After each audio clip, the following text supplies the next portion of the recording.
This is Kitten Features, and you're listening to ShowX Live with Ken in the student accommodation all the way in Scotland. Wait, that was years ago. You're listening to ShowX Live with your favorite Scotsman Ken, currently residing in the US of A, and Wayne, mostly from Colorado. Hey, wait a second. I'm on the show too, and I don't get any billing at all? Well, I know how to solve this. Soldater, Fremad, March!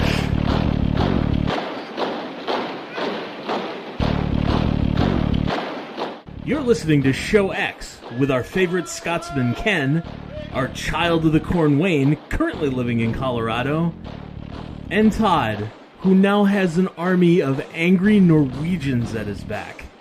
Enjoy the show!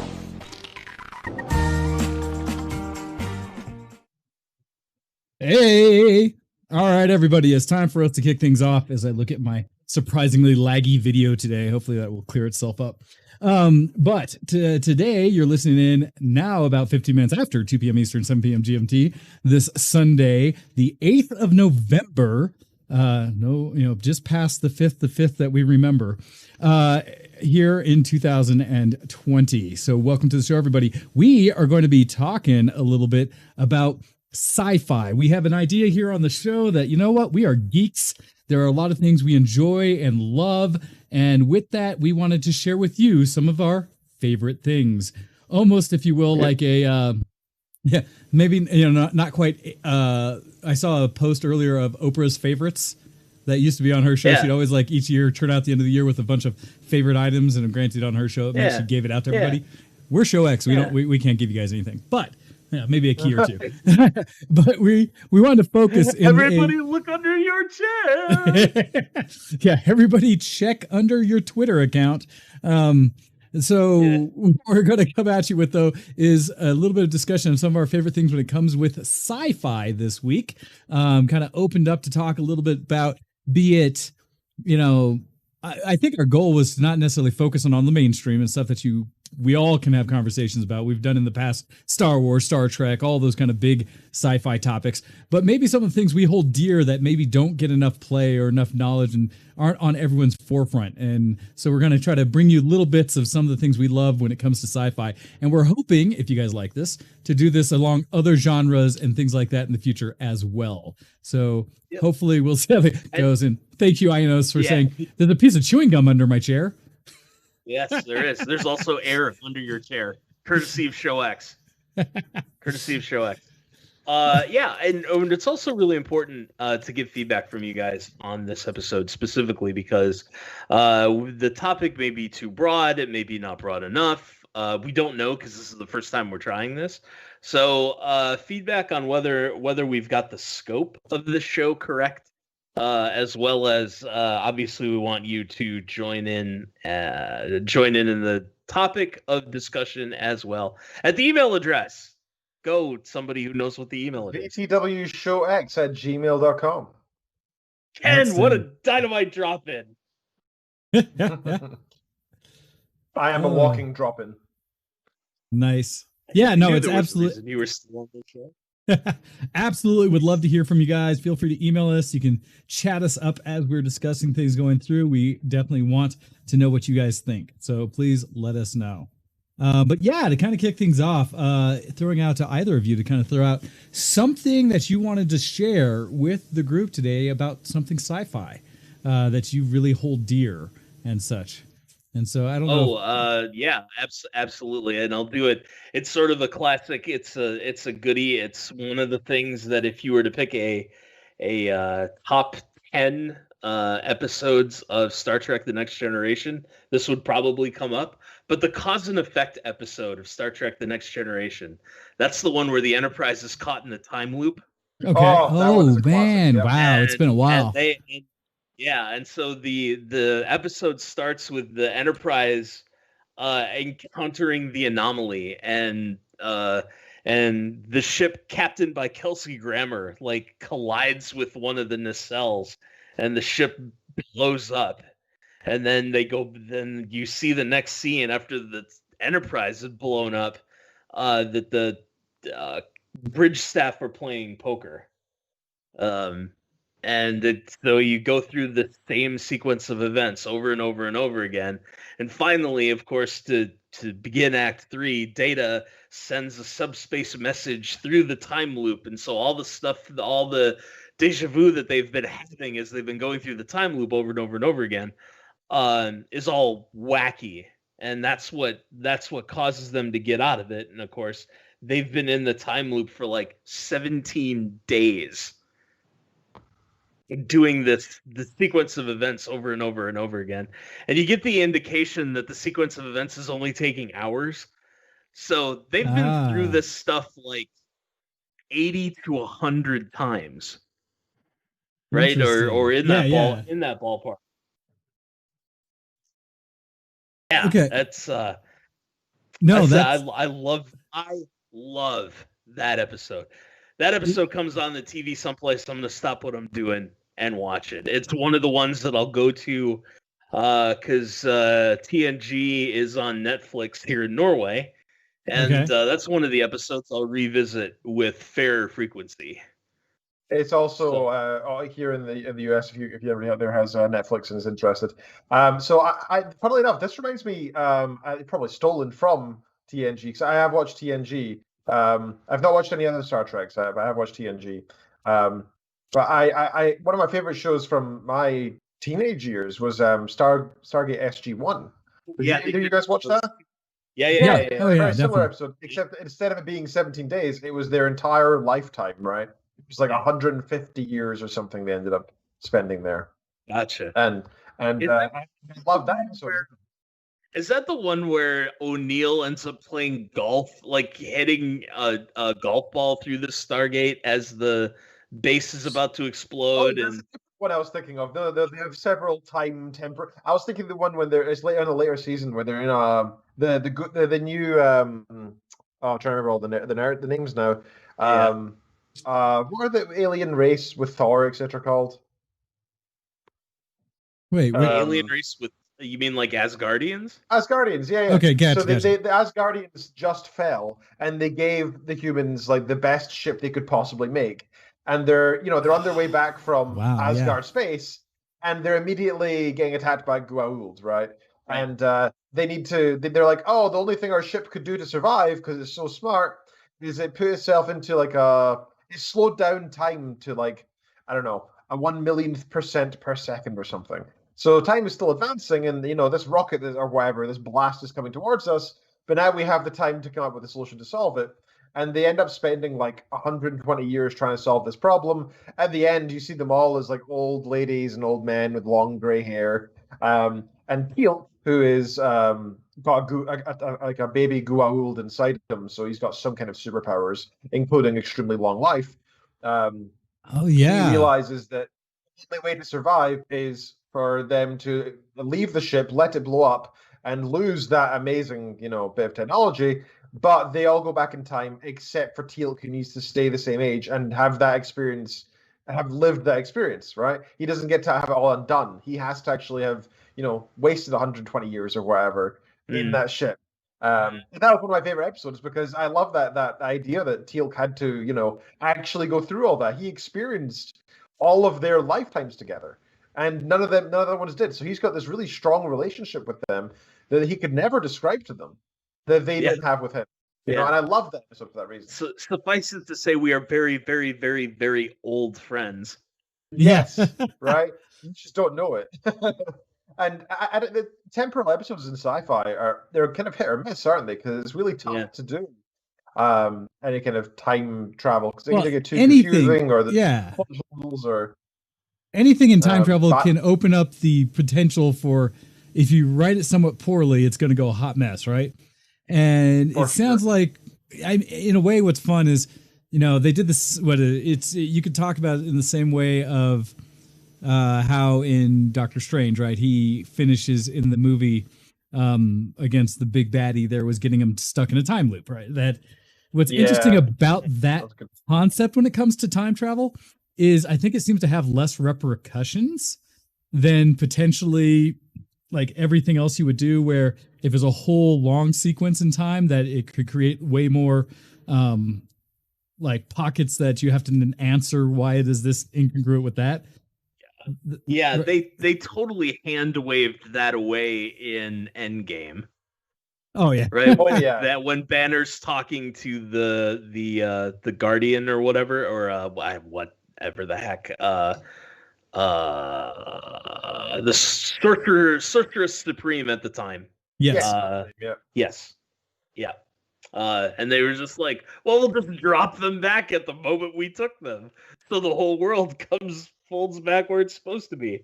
It's like, okay, that's awfully precise.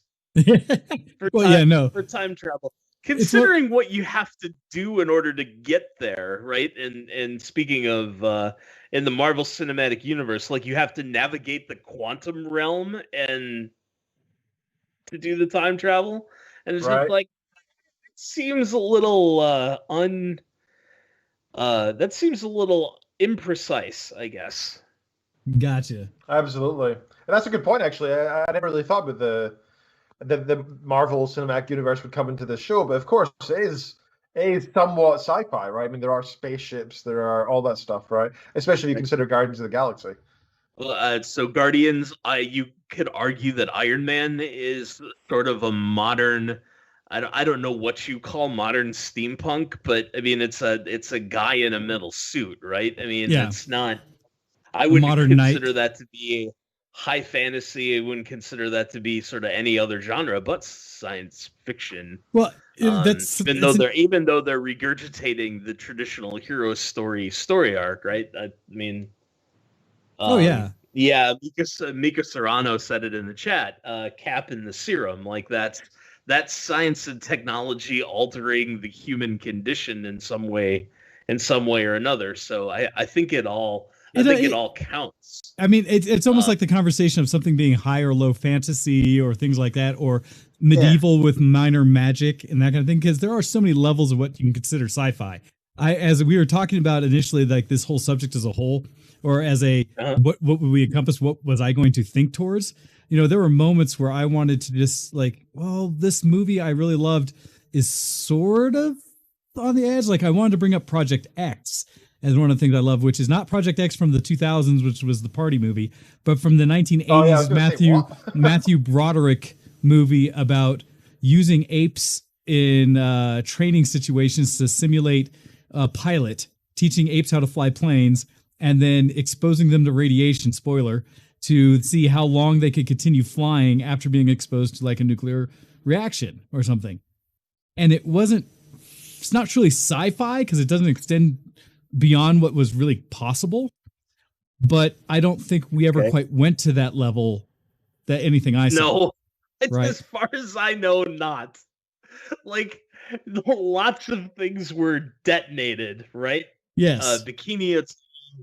I just learned about the place in Russia where apparently they did all of their nuclear testing, like in the steppes of Kazakhstan or whatever. Like there's this place that is so deeply radioactive, like it's not Chernobyl radioactive, but there are pockets that are just absolutely uninhabitable. Because it's pockets of radiation and whatnot. And it's just like, yeah, there were a lot of things that were done not with the long-term health of our planet in mind. At the beginning of the atomic age. Yes. Speaking of, the ant from Them. If you've ever seen Them, I've seen Them. It's been a minute. One of those 1950s era atomic energy disaster monster type films. Okay. Yep. I have not seen it. Made out of felt, and it's really awesome. Yeah. Classic effects. They're great. There's this awesome conversation between this professor scientist guy and like the sort of ex-military, like more athletic but also smart guy who ends up being sort of the protagonist of this whole story. There's this ridiculous discussion about how to use the radio.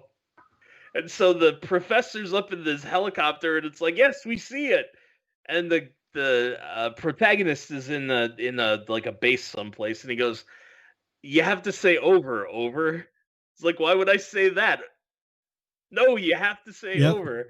Like, and it's just like a 3-minute conversation about the use of over in a radio. Well, but you bring that up, and that actually speaks to, because they did an episode of that in, was it Family Guy?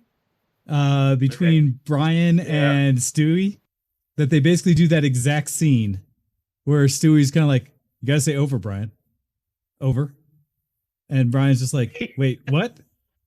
But wait, and then at some point does the whole thing where in the line gets to the, "Okay, so are we going under or over?" And Brian, over. And then Stewie's like, "Under or over what, Brian?"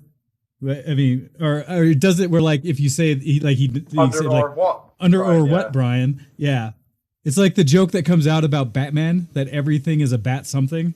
And so when Robin says, like, "Hey, you know, there's something going on with something that has bat in the name," Batman says, and then Robin's like, "What's a this without the bat on it?"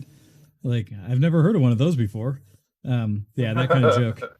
No, that's great. That's great. Also, the ants from them made a guest parody appearance in Fallout 3. Oh, really? There's a Fallout 3 side quest called Those. That's funny. That sounds like a very Bethesda thing. Giant ants. Yep. Yeah, that actually ties in and makes a lot of sense. I love that. Well, but that's one of the great things, right? Because if nothing else in the sci-fi genre, how many opportunities, it seems to happen a lot, and maybe more so than other genres I've seen, where you'll get things that are self-referencing, right? Or reference classic sci-fi that came before in their things, even if it's something, and I've seen it done as eloquently as a picture on the wall, or, you know, like a poster or something in a person's room, or if there's a television scene, some of the slick ones you'll see is like the original version of the movie, or a thing it was referencing on the screen. In the movie, that's Tron Legacy had a bunch of that stuff, right? Oh, it's so good. Back to Stargate as well. Stargate SG-1 had it was a season finale, I think they had, where it was a puppet episode where they just replaced everybody with puppets and made fun of themselves. And then they had the other episode where they accidentally released some like secret information. There was a leak, and so people found out about this Stargate that allows you to travel across the universe to other Stargates, right? Aliens exist, except there's crazy technology the government's hiding, all this stuff. It was secretly getting leaked, and and somehow it got leaked to this like TV producer who made this really bad sci-fi. The bad version of it. Yeah, it's the main cast of the show, but like way more stereotypical and extreme. It was just such a hilarious episode. I can't remember what they called it, like Extreme Force X or something. Which is everything that has like anything where they do their own callbacks, where it's like, we know there's campiness in our own show, so let's hyperize it to the level of like, if we made in our universe that exists, if a show was made that's even campier, what would it look like? Which I will say also presents itself as movies and things that I personally think have come to be certain gems. And one that I'd like to bring up that's not, that's around this whole thing, and it wasn't actually on my list of things to talk about directly. Oh, shoot, I'm going to get it wrong now. You guys will know the name. The sci-fi movie that is a spin-off for the idea of Star Trek that has Tim Allen and Sigourney Weaver. Galaxy Quest. That, like, in that way, a movie that Galaxy Quest was right, and hopefully everyone, and this is going to be of the favorites for me, is one of those movies that was built to be a parody of all things Star Trek, right? And yet, in its own right as a movie, for me, is one of the most solid sci-fi movies that's actually been made in its own right. Because while it's a parody and it has like the over-the-top tropes and genre and things that it's doing, like the classic, the thespian actor who is playing the sci-fi or the equivalent of Spock, right? The somewhat alien that knows everything and says the key phrases and such. And so it plays on its own tropes, but then in the movie itself, it all plays out so well. And it's like, it should have its own following like Star Trek. And I think to some degree it does. Spaceballs, yes. And those are some of those big ones, right? But like for me, something I was gonna comment, just like the quality of something that hopefully people recognize in Galaxy Quest, the quality of like the effects they did and things, and like they didn't skimp. That is like what they did to be cheesy, like the headpiece that the doctor guy wears, but they purposely show that little bit of makeup line so you can see like we know it's a headpiece because of when it was made. But they do it in the movie in a way that's like, but it's so good, and so it's still quality. Right. But to play out that point that it's a thing, and even to the twist on what was it, for me the plot trope of the sex with aliens thing that they did in Galaxy Quest, where I forget which character it is that goes and ends up getting with the girl, but it's they had the whole thing about such a trope, we just use it's this a trope that you see in all sci-fi. Right, but it's not the captain. Riker, right? Well, that's the thing. It's not captain, right? It's the other guy that's doing it who's slightly off. And the funny part of it being like, we only look like this to make it match your sensibilities. We use this device to make us look human, right? We are not. And you get a glimpse of what they actually look like. And it's this big tentacle creature type thing, right? And they have the scene of him just like, hey, and there's like tentacles around, and it's just...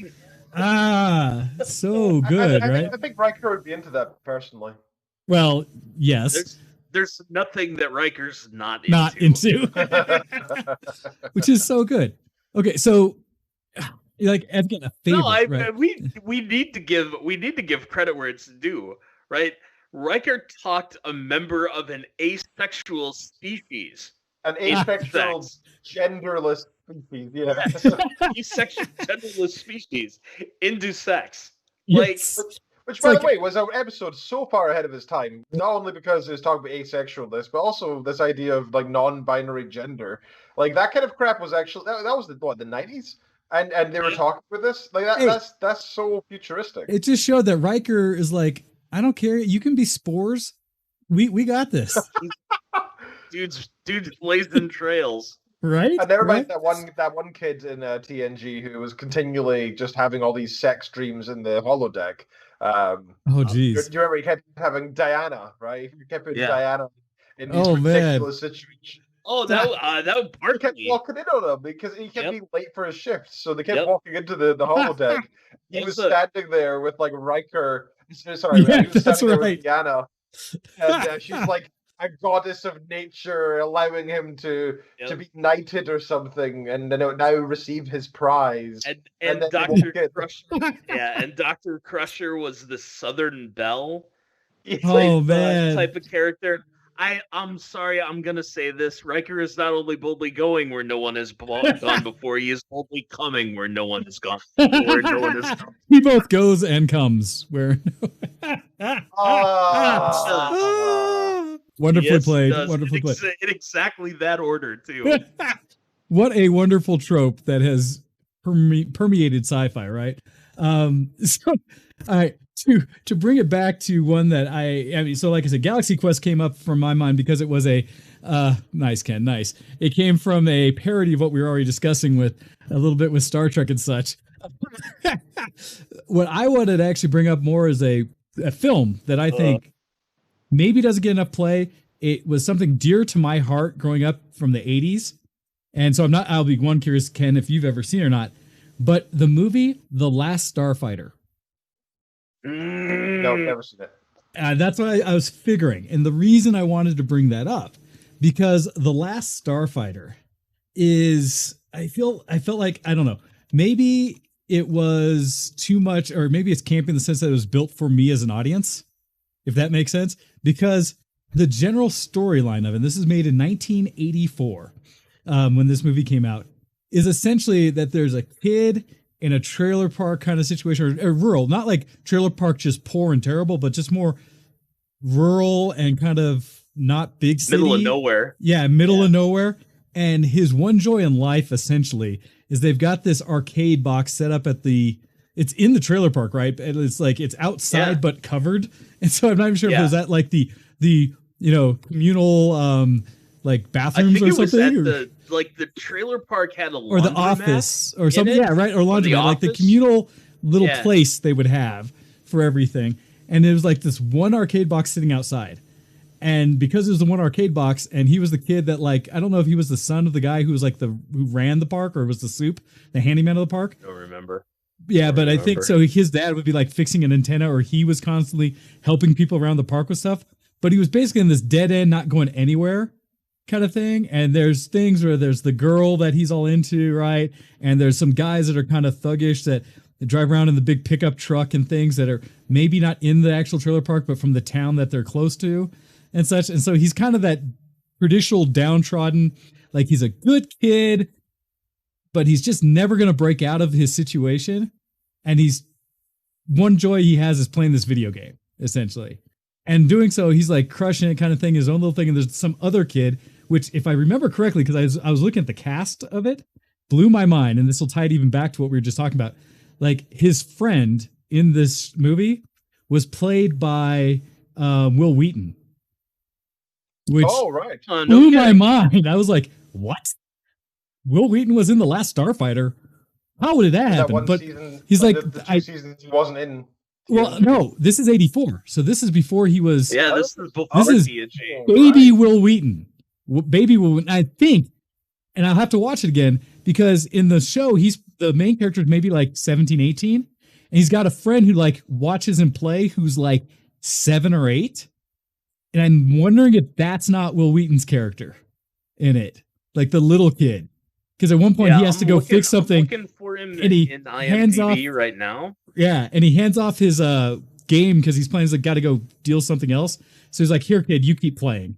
I wonder if that's not Will Wheaton's character. I have to watch it again. He's cast as Lewis's friend. That's what I'm saying, right? I think it's like the little kid in the park that is just who he talks to, kind of thing. He's not actually the main character.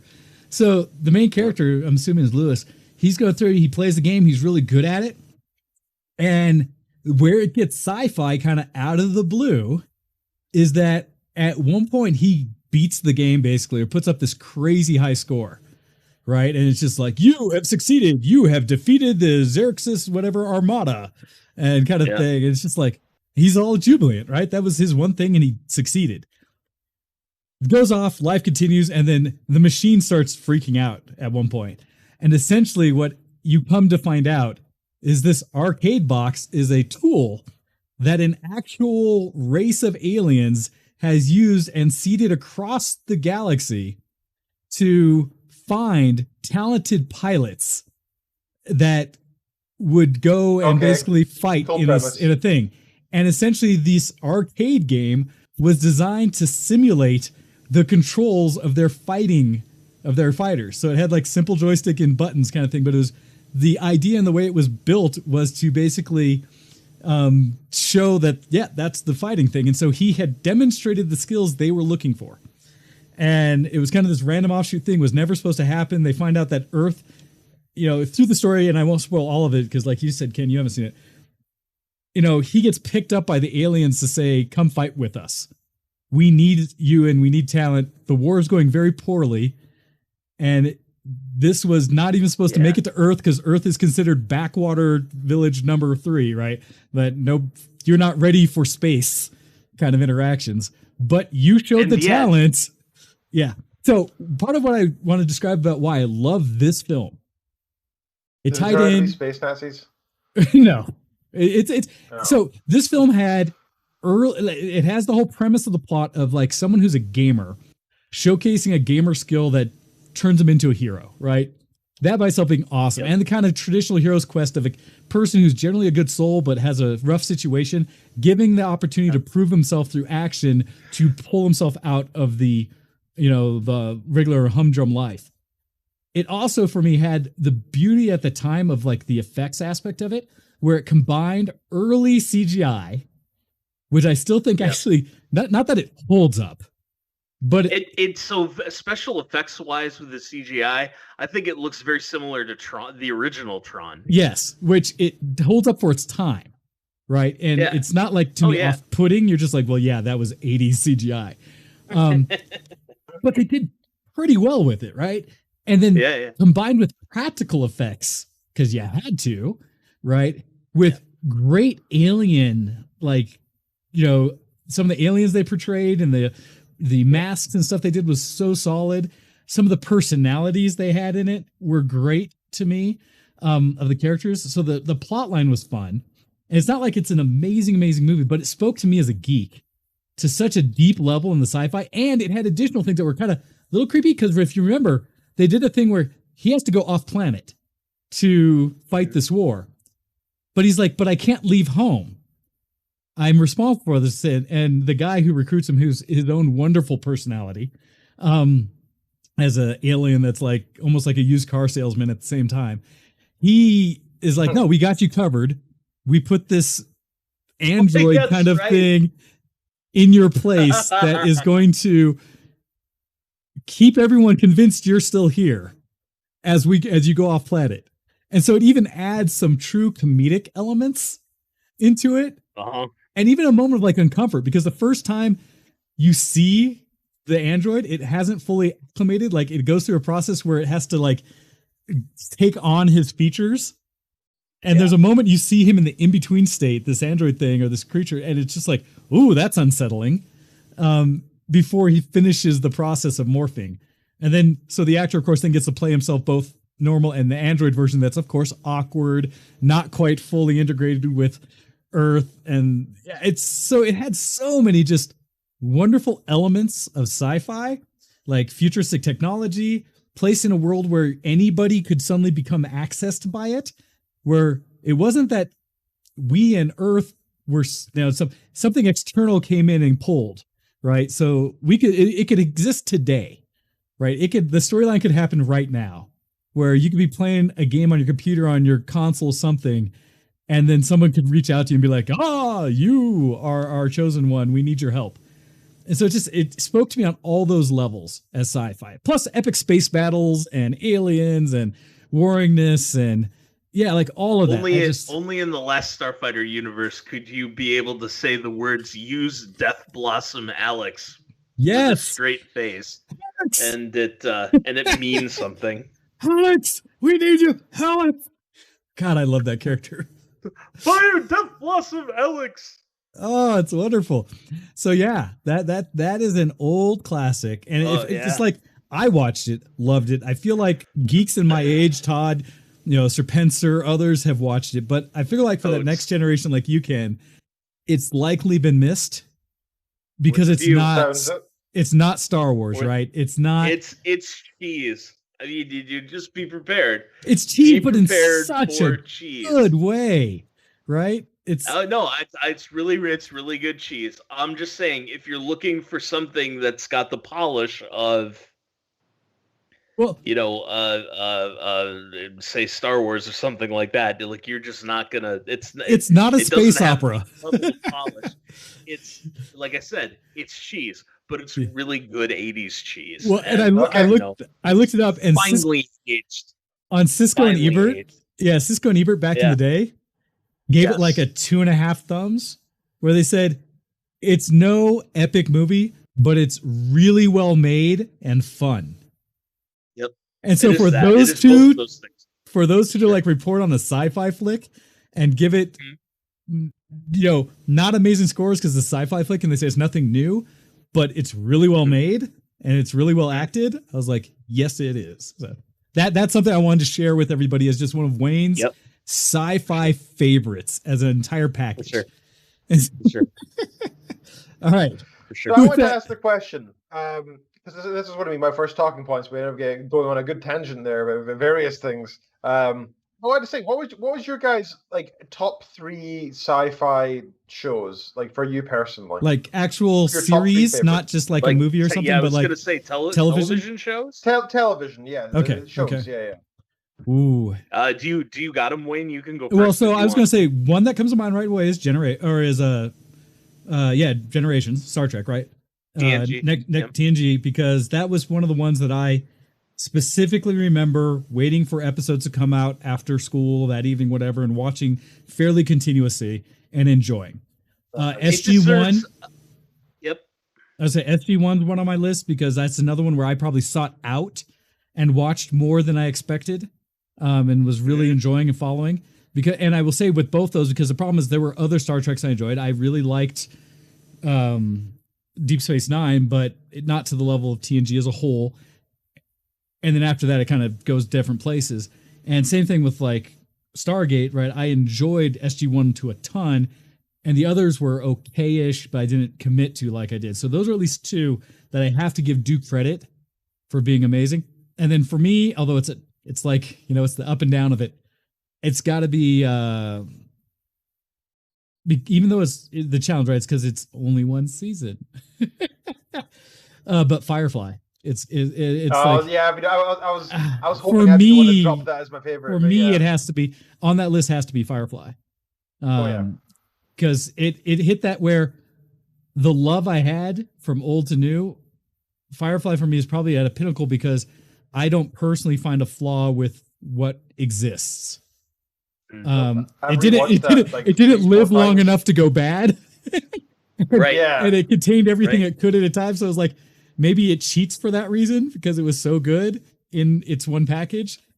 No, it's you know what, you get to, the series is what the series is because the studio heads at Fox aren't smart enough to know that this thing had just a voracious following. To keep it around long enough to really stretch its legs. Yep. Like, that's not the fault of the series, that's the fault of the executives. Exactly. Right? Well, no, it's so I throw it out there why I dislike Fox. It's only 13 episodes. Like, oh yeah, I adored it. Yeah. Also, can I just for clarification's sake, do you guys remember the show Heroes? Oh yeah. Sure Heroes. One of the first serialized sci-fi in the end.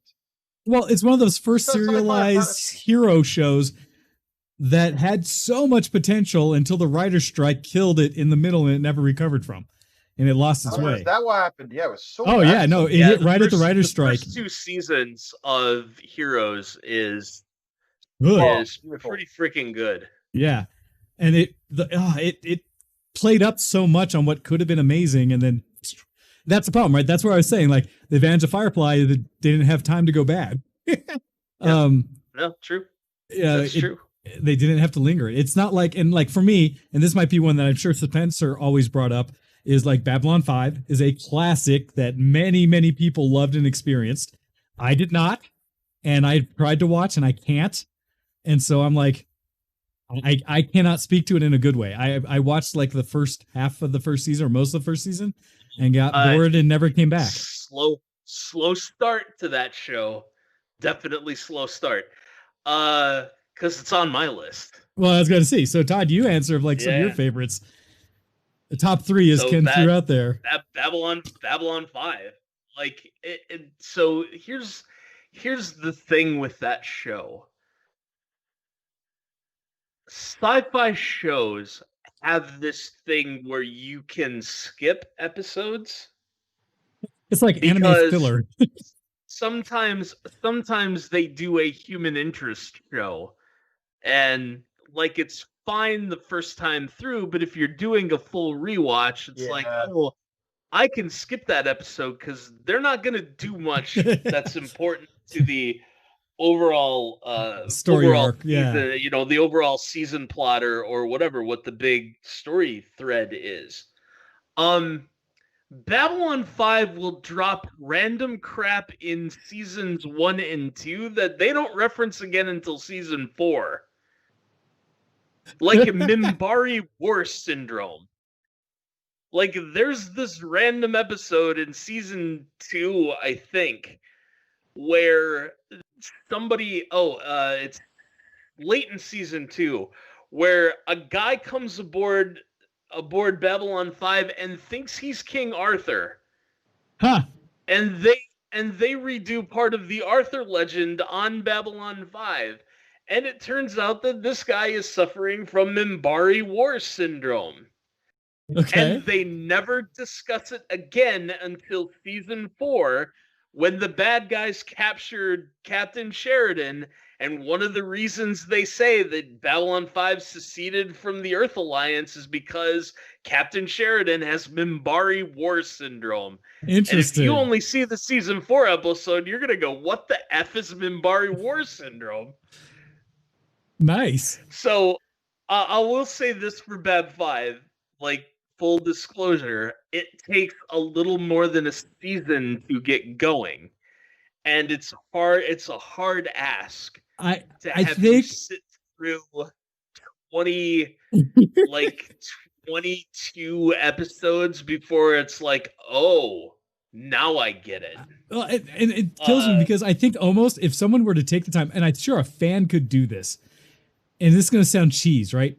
And just remake the CGI elements in it with a modern engine, with like Unreal 4 engine or something like that, and just do the exact same things, but just modernize it so it's not clunky. Because oddly enough, I do believe like the CGI in Babylon 5 is worse than the CGI in like back in Last StarFighter.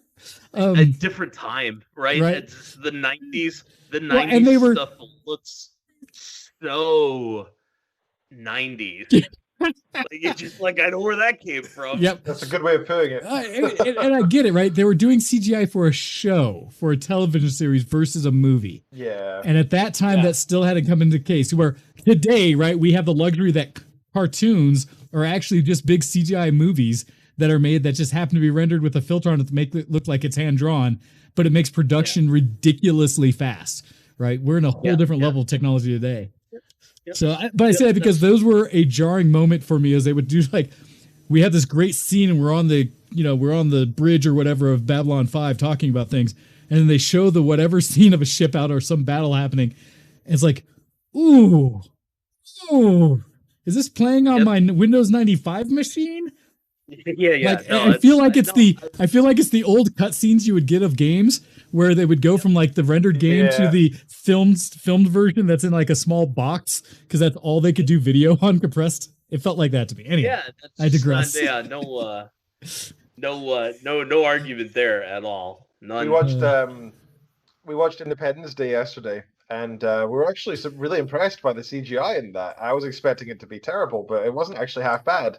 Like the clips they show of the ships coming down over Earth and the explosions of the buildings, quite impressive, actually. The scene of it coming out of the cloud storm, the first visualization of the main alien ship, is still iconic. They did a good enough job with that. It still falls into the level of like first seeing a dinosaur in Jurassic Park in CGI. Movies that did it right the first time, where you can still watch it today and be like, dinosaurs are real, damn it, I don't care what you say. It's there on the screen. That's how good it was done, right? It still holds up. Yeah.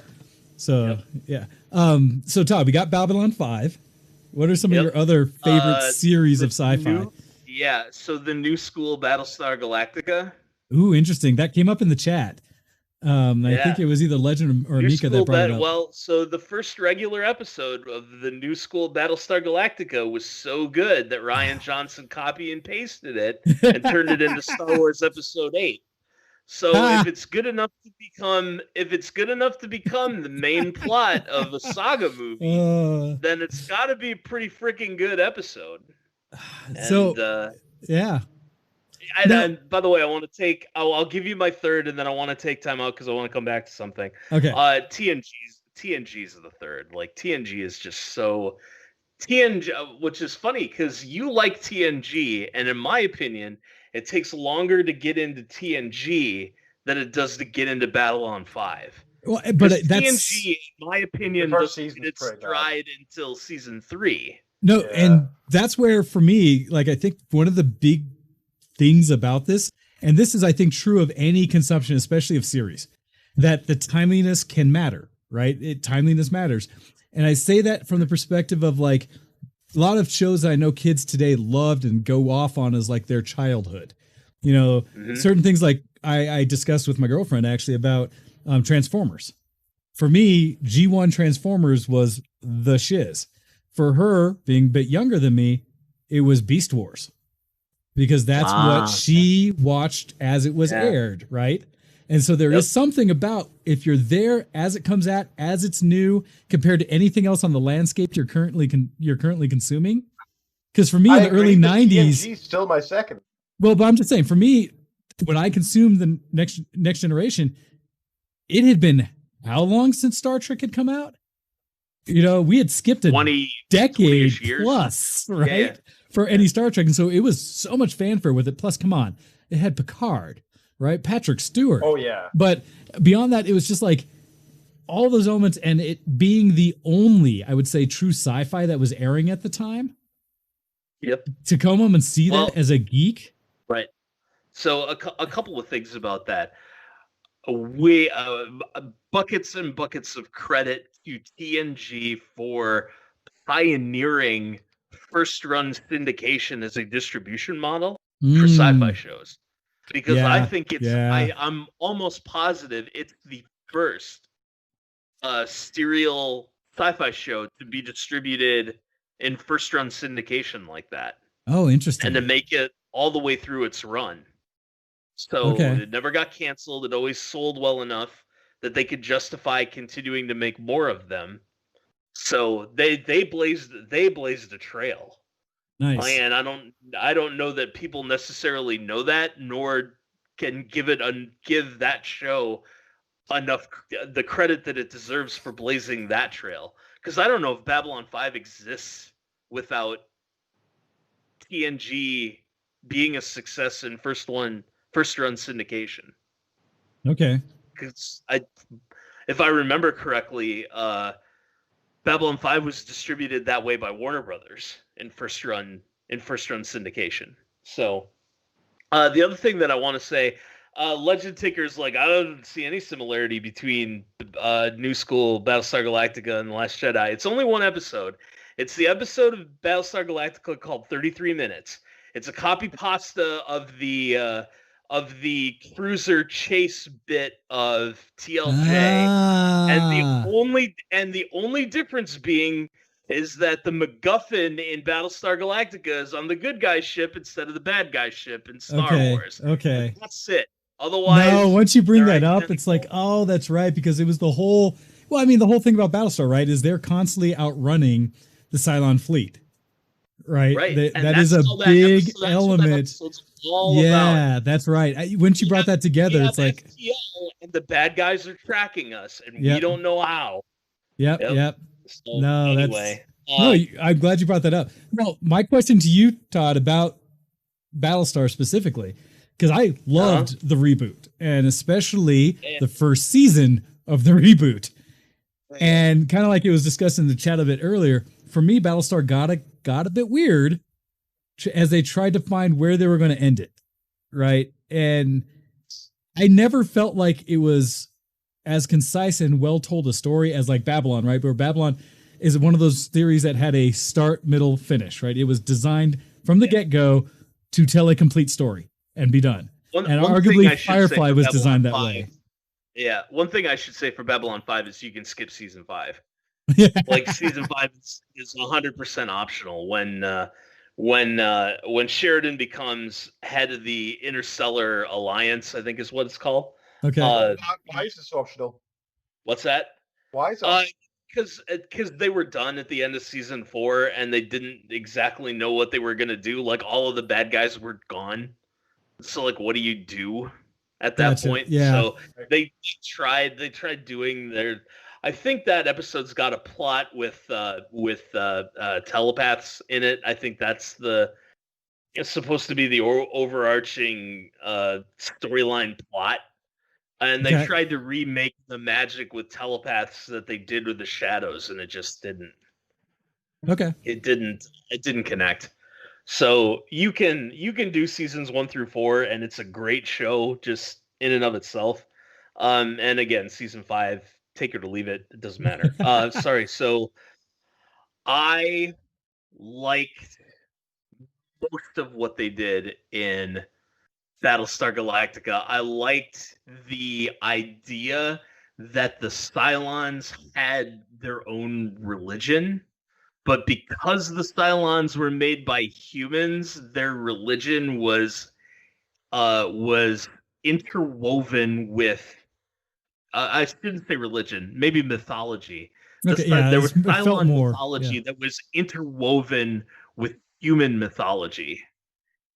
And so the human myths there were Cylon myths that were tied to human myths, and it's all this one integrated story that's playing out. And I really love the idea of the Pythian prophecy, which said that everything that they had been done before and would be done again. Like I loved that idea. Okay. And you're right, it got weird. I think they could have done a lot of different stuff with the Final Five storyline. Okay. That what they ended up doing with it was like, yeah, okay, that's fine. Like, I'll buy it because it's a science fiction series, and what are you gonna do? Like, we have sentient humanoid-looking robots, like that have human biological processes, where they can have babies the old-fashioned way as long as it's with a human. Like, yep. So that's the, you just have to suspend disbelief at some point. What I really didn't like, I didn't like that Starbuck became Jesus in a way. And like at the end of the fourth season, she rose again. That's where, like I said, it got to me like I felt at some point like the writers weren't even sure what they were going to do. Like, it didn't feel like, watching it all the way through, like there was a concise, deliberate story through. It felt like one of those ones because of the origins of it.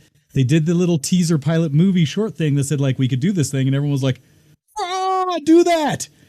And then they started that. Right, and then they started creating it, and everyone was like, and they're like, ooh, wait, well, we got to keep making stuff. Yes. We got to continue making this thing. I want to take a time out. How awesome is Katie Sackhoff? She is pretty dang cool. She came forward in a way that was like, holy cow. Not only played Starbuck in the new Battlestar Galactica, way better than Dirk Benedict played Starbuck in the original. Because Starbuck in the original Battlestar Galactica, like the 1977 version, is, by the way, also worth a watch in its own right, if nothing else, so that you can hear the Cylons talk, because that's awesome. That was actually between that and the beady. Oh God, Tweaky! Yeah, Tweaky. From thank Buck you. Rogers. Hell yes. Those are two of those sounds from the early. You're right. That I just will always remember. The Cylons are endearing. Anyway, so yeah, not only was she Starbuck and played a way better Starbuck than Dirk Benedict played Starbuck in the original, she was also in Riddick. Oh yeah, one of the cop, sort of merc cop characters, and was pretty much a badass in that movie too. So she's yeah. Well, Legend's saying that she's going to come in and voice something in the new Mandalorian series. Fine with me. Or play a character or such as. That'll be interesting. Can we get her in more stuff? Like, honestly, to be fair, all of the actresses in the new school Battlestar Galactica, like all of the ones that was actually done really well. Trisha Helfer, Grace Park, Katie Sackhoff.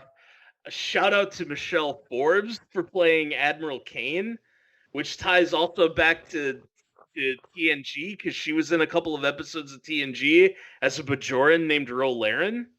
Oh nice. Yeah, I remember Ro Laren. Back in the day, and did a great job as Ro Laren. I'm gonna forget her name now, but the lady who played the president, who has played in lots of stuff.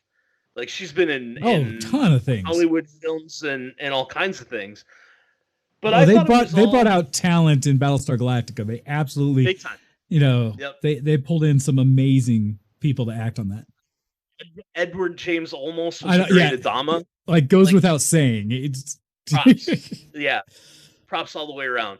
Like, I'm trying to think of people that could have fit that role, and it's just like, well, you're never getting that guy. Yeah, no. Like, Jeremy Irons would have been a fine Adama. Okay, right? But you're never getting him for a series like that. There's just no way. So yeah, I think I said my three. Babylon 5, New School, Battlestar Galactica, and TNG. Yeah, TNG. Okay, with that, we're gonna take a break. That way people can go empty their thimbles and things as such, since we did start a little later getting into the show proper. And we will come back, one, with an email talking about sci-fi a little bit from our friend Ionis. Very much appreciate you always giving us a bit of content to throw in. So we'll come back with that. And in the break, hopefully this one won't get us hit by all the AIs as I pull up an old school song for us. This one's going to be from the great Luke Sky. And it's What's Up, Spock? As one of the old songs I figured would fit what we're talking about today. So we'll see if this one gets us in trouble, but if not, we will be back here in just under 5 minutes as you're watching ShowX here on twitch.tv/VtWShowX. If you'd like to, feel free to email us as well some of your favorite sci-fi shows, moments, characters, plot lines, things like that that you just think need a little bit more awareness from the world. We want to know what you think is interesting as well. And then we'll also hear back from Ken about some of his favorites that he has. So we'll be back right after this, everybody. You're watching ShowX. Answer me one question. Is the Federation in the house? Oh, yeah, well, the Klingons in the house, hey, ho! There you go!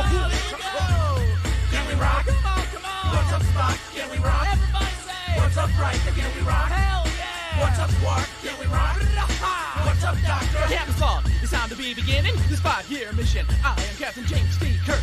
Spock is a Vulcan, so his actions are logical and swift. And damn it, Bones is a doctor, not a forklift. Check this out, y'all. Sulu, walk back to 2. Check up in her armor, senior bridge crew. Don't play me like a punk, like a Tribble or a Klingon. Scotty's on the ship so that he can help me beam on. I'm telling all the Romulans and aliens to listen to these soliloquies. What? Now I'm making lots of movies. Search for Spock on the floor, he's stepping. But I can't dance like a Genesis weapon. Back to the TV show, I don't know the reason why a 5-year mission only lasted 3 seasons. Oh, no! For goodness sakes, the ratings high, I'm off. You off? NBC, bye. Can we rock? Come on. What's up, Spock? Can we rock? All the Klingons. What's up, Spock? Can we rock? All the Ferengi. What's up, Spock? Can we rock? Take it one time. What's up, Spock? I got the show back on the air. You what? I did, except this is a newer version for next generation kids. I'm on the Starship PNTERPRISCO with the number NCC1701D. It's 100 years later, it's a 1,000-man crew. It's a good thing me and my staff knows what to do. Engage. Wesley Crusher is not older, but he's wiser down in engineering. Jordy is my technical advisor. I go see Deanna, she's a shrink and a psycho. When it comes to Troy, all the boys, they will like her. Especially my number one, Commander Riker. Got a beard like a stud and a bod like Formica. Dr. Crusher is a humanitarian, and Klingon Warp says, I am not a merry man. So who is the captain in your neighborhood? I guess that would be me. Can't you see I'm chilling in the center seat? Cause I am Jean-Luc Picard. If you think that I'm Locutus, then you're one of the four. Cause I drink my old Dre and it's lemon Meringue. I'm making more profits than any Meringue. Chilling on the holodeck of Common, I'm serene. And word to Tasha, yeah, I'm heading for the big screen. Because I'm Deep Space Ninein', chilling with Guinan, making lots of whoopee while my bald head is shining. And I got the world's best Android calculated name. Data! His body's bionic, his brain's positronic. Compared to Mr. Data, Albert Einstein's moronic. I'm the big fat baldy of the whole Federation, and I'll rock you from here to Farpoint Station. Can we rock? Rastico! What's up, Riker? Can we rock? Hey, Joey's on fire! What's up, Riker? We don't need no water. Let the mother trucker burn. Oh, rip in the wormhole. Oh no, relax and you'll be fine here on Deep Space Nine. Now, Bajor is Nero with Colonel Kira, ordering more than the average Bajoran. Quark is too quick, he's slick like Crisco. Fortunately, I am Captain Cisco. I got a shapeshift named Odo at my side. He'll kick Quark's butt all over the promenade. Chief Miles O'Brien, his expertise lies the ship defiant. An adventure, Dr. Ship will be in it with an old man Dax. You know, she's a trill a minute. I got my son Jake, he's hanging with Nog, a trippy little troll like Kermit the Frog. I got more class than Cardassians, and I cannot beat the one to go out like go to cop. It's Hollow 911, it's Wolf 359, and it's so scary. Roddenberry, where the Kyle Parker, can I rock? What's up, Quark? And can we rock? Yeah, What's up, alright, Quark? we're gonna Can we kick rock? Delta Quadrant. What's up, Quark? Can we We're rock? back to 5 and What's up, eight. Quark? Holodoc's attitude could be nicer, but still I gotta say to him, hail Lord Schweitzer. So boy, you're just fine with that board babe of mine, known as 7 of 9 assimilations divine. Neelix. Cooking up the soup du jour for security Vulcan, Tuvok Shakur. Chakotay helps me to adapt, and Ensign Harry Kim is always getting kidnapped. The pilot Tom Paris is an egotister, went out with both of the Delaney sisters, and I'm sure he'll wanna get with Baylana. Torres Klingana, trying to reach Nirvana, searching and scanning and cavorting. If we wanna get somewhere, then we better start warping. Captain Janeway's in command at the UPN. Stay tuned, up next is Platypus Man. Can we rock? What's up, Doctor? Can we rock? What's up, Doctor?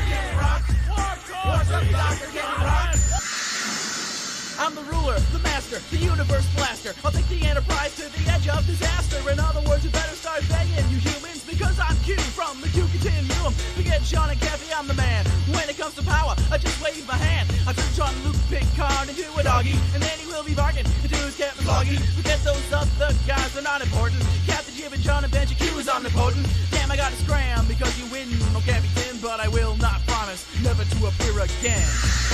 What's up, Q? Can we rock? What's up, Quark? Can we rock? What's up, Riker? Can we rock? What's up, Spock? Oh yeah, Star Trek Next Generation, Deep Space Nine, Voyager Q, Continuum style. Live long and prosper. We're out of here. See ya!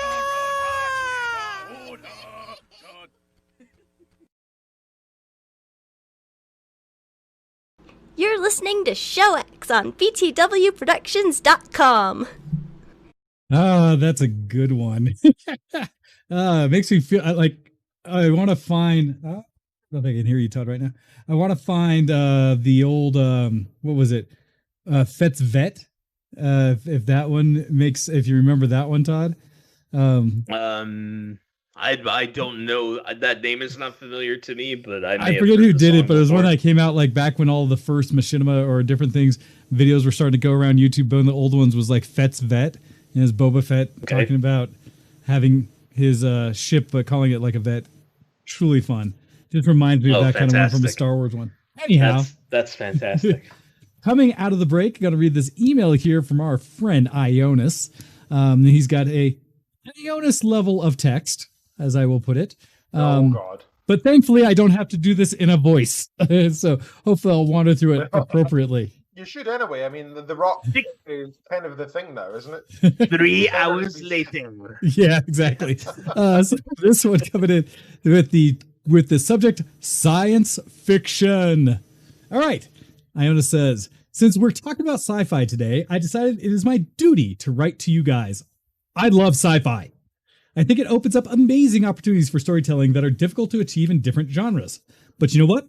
I'm in a negative mood, so let me tell you what I hate about science fiction.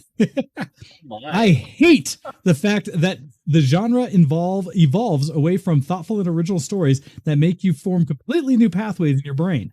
Instead, it becomes a poster child for ever-present CGI that makes your brain rapidly sever connections between optical nerves and occipital lobe to protect the cerebral cortex from overstimulation. Talk about techno bubble, huh?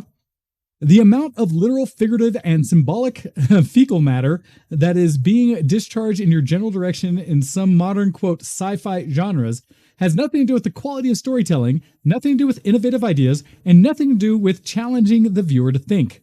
Really think, quote, about the myriad of ideas brought to life by some guys with plastic dicks glued to their foreheads, pretending to reverse the polarity of the main deflector shield. Dish, sorry. Those shows are never really about the deflector dishes, or reversing polarity, or even plastic dicks. So even if you use CGI to make super amazing deflector dishes, very impressive looking reversing of polarity, and replacing plastic dicks with CGI dicks. But forget about the core ideas behind the show itself, you'll end up with nothing of substance. Just the fecal matter circulating back and forward on the screen, making patterns, looking like something tangible, looking like you should be impressed that something could program a computer to imitate stool in such a lifelike way. If I knew any more safe for air synonyms for poop, I'd carry on with this analogy, but I think I got the point across. Sure, some dumb action is cool to watch. I love me some simple sci-fi pulp now and again, but don't get me wrong. Give me some high-octane Warhammer 40k content. Give me more Terminators and Aliens. Heck, I'll even accept some Matrices. But this isn't the be-all and end-all of what science fiction should be. To quote John Delancey's character from Star Trek, quote, "You just don't get it, do you, Jean-Luc? The trial never ends. We wanted to see if you had the ability to expand your mind and your horizons, and for one brief moment, you did. For that one fraction of a second, you were open to options you have never considered. That is the exploration that awaits you, not mapping stars and studying nebulae, but charting the unknown possibilities of existence." I saw but did not meet John Delancey at Gen Con in 97. Oh, nice. Wow. Ooh. Yep. That is super cool. Yep. When it was still in Milwaukee. Nah, that's awesome. Indianapolis. Yep. There are those moments where you... Yeah, I shouted Ivanova is God in the same room because he was doing a signing in somebody's booth. So he was at I mean, this is how different the times were in '97, right? John Delancey, Hollywood actor, is sitting in somebody's booth on the exhibit floor of a con, right? And having people come up and he's signing autographs. Meanwhile, less than 50 feet away is the Babylon 5 CCG table. And it's like free booster packs if you yell out Ivanova's God. Well, I'll make an idiot out of myself in a room full of people. Ivanova is God. Nice. Nice. Free booster packs were mine. Hey, works. No, we're going to awesome. talk about Ivanova a little bit later, but we're going to deal Kenan on the conversation now. Yeah. All right, well, let me finish this up real quick. It says, and that, in simplest terms, is what science fiction as a genre should inspire to be. Pika Pika Ionis. P.S. My mind got stuck in the Star Trek loop writing this, so when I started thinking about my favorite piece of sci-fi, TNG came to mind, and to be precise, the episode Tapestry, where the omnipotent Q shows one of the characters how his life would look like today if he had made, quote, better choices in the past. The conclusion was simple. Yeah, some mistakes must be made, some risks must be taken, and sometimes a lesson from a failure is worth more than a success. And sometimes you just have to declare war on the Ottomans and hope like hell you can you can take some territory from them. Nice. I understand. I was positive about something. I must have reversed the polarity from Ionis. Thank you very much, sir. Yeah, that was a good email, sir. Thank you. Ionis, your reversing of the polarity didn't work because of quantum fluctuations. Like, I'm sorry, but no, that's wonderful. Wonderful. All right, Ken, you get your opportunity to share with us your top 3 of the series of the question you asked us. Sure. So, I thought about this for the past day or so, and I mean, trying to come to some decision on this. I mean, number one's easy because it's Firefly, right? I mean, there's no point in going any further in that part of the discussion. 2 and 3 are kind of the part where it's difficult. At first, I was trying to put SG-1, Stargate SG-1 as number 2, but the more that I think about it, I definitely enjoyed TNG more than I did SG-1. I mean, SG-1, looking back now, provided a lot of laughs, and there's occasional character death that I was like touched by, but almost every, well, let's just say every good episode of TNG, if you exclude some of them as non-existent, and that's okay. Some episodes of TNG have just been so inspiring and thought-provoking that I think about them frequently. Like I'll just be sitting on the bus and suddenly I'm thinking about the episode where Picard has to come to some philosophical conundrum that he must overcome, and I also realized that my favorite philosophy, my favorite branch of philosophy, was actually inspired entirely by Picard. Picard is a Stoic, right? He's not a realist. He's not an Epicurean. He's a Stoic through and through. And it wasn't until reading up more on Picard, I actually read his. I actually have his Picard's journal, I think it's called. I don't know where it is. It's nearby.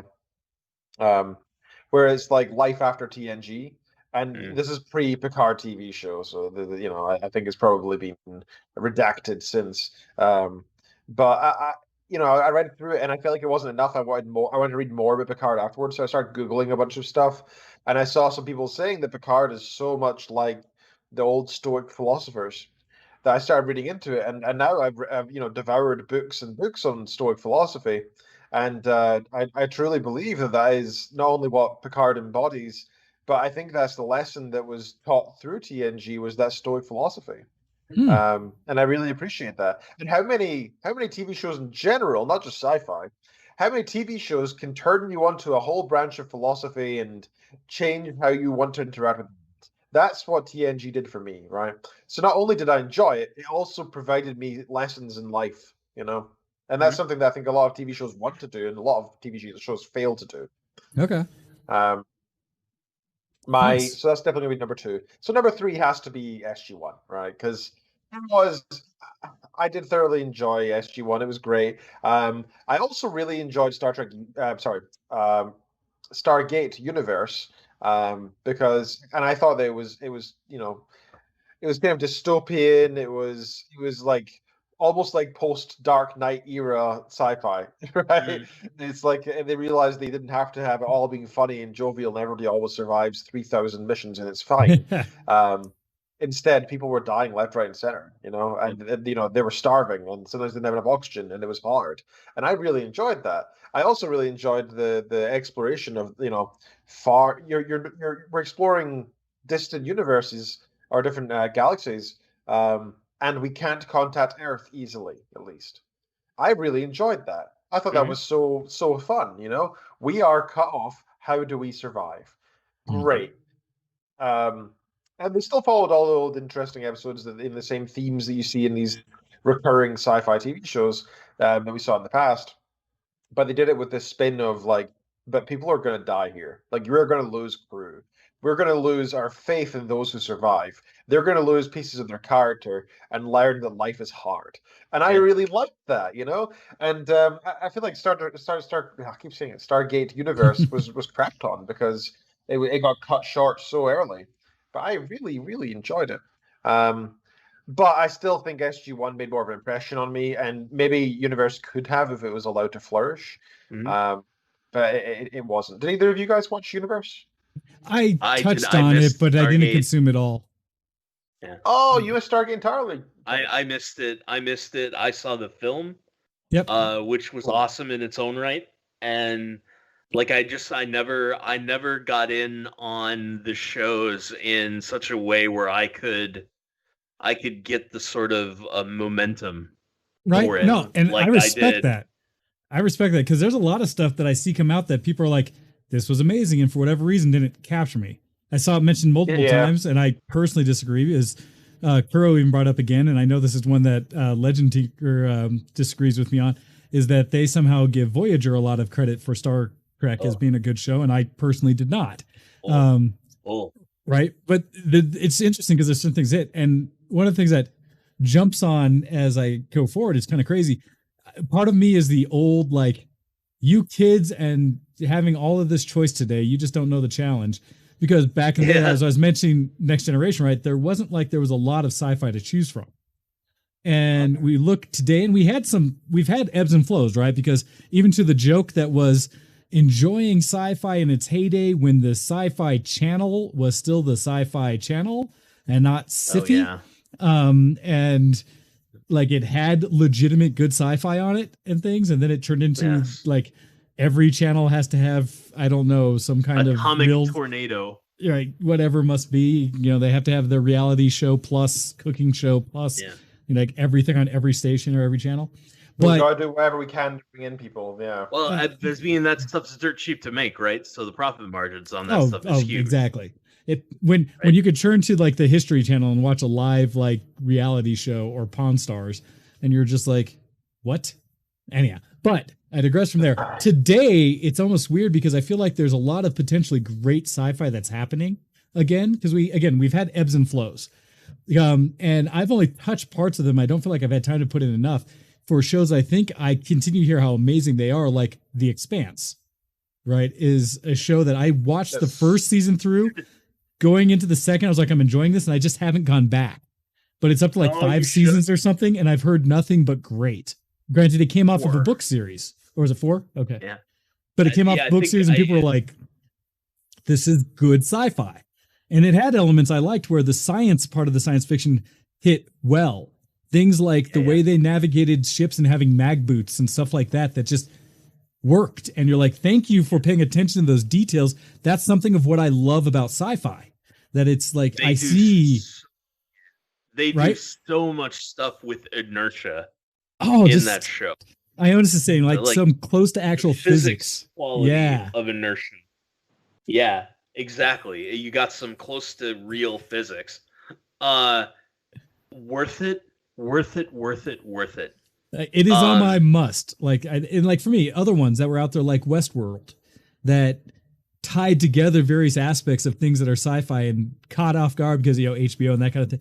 But Westworld provided a world that was just this is cool. And some good storytelling that initially you're not sure what it's in and then becomes sci-fi and becomes more and gets kind of crazy. That I enjoyed, but I don't know if that'll ever reach to my level of Tops, right? but it's some fun. I'm enjoying it. Sci-fi. I'm trying to think because we're actually in a period now where there's a bunch and there's more that I can consume. There's things on Netflix like Altered Carbon and gosh, I'm trying to think like Man in the High Castle. Yeah, right. So I just finished reading that book yesterday, funnily enough, and I didn't like it very much. You didn't like the book? No, it wasn't very it was okay. I just felt like it was. So from what I saw, the TV show was much more interesting than the book. Yeah, again, this is one of those things where, they got the right mix of people actors you'd recognize. Okay. And newcomers and people who are pretty clearly fit for the role that they're playing. And I dug Man in the High Castle. Okay. I liked it a lot. I could see where it would be a tough watch depending on what your outlook of the real world has been in recent years, shall we say, to keep it apolitical and non-specific. But I liked it. I no complaints about that at all. Nice. And they left it open for more, so that has the chance to be exciting once we get back to the normalcy of making new shows content. Well, and there's new ones that are out, right? There's things that continue to happen that I still haven't touched, but I've heard great things about recently. What was the one? There's like at least 2 or 3. I always want to say Cthulhu, but it's not that. What are the series that Lovecraft Country? I've heard I need to check out, and I've heard great things about that. I watched the first 2 episodes of that, and it's definitely Cthulhu-ish sci-fi. The first, okay, let me give you a very quick rundown. The first episode was really interesting for the first 80% of it. Like it was really addressing issues that I feel like are sort of footseed around and tiptoed around in a lot of modern TV shows. Instead, they were directly addressing certain issues, which I really appreciated. But then we finally got introduced to the monsters that you've been waiting for the whole episode for an hour, and they came out like really bad sci-fi film movie monsters. Like they just ran out of the forest, started chasing them, and it was like there was no dramatic lead up. They just looked stupid and like badly CGI'd. I'm like, why? Oh, interesting. I would have preferred if they didn't even show them and just pretended to be getting chased by some force. This is what we talked about last week, right? So we talked about the elements of horror and how it could have been done in a way to really get people. Well, another one I've heard about, I don't know if you guys see anything on, is Raised by Wolves.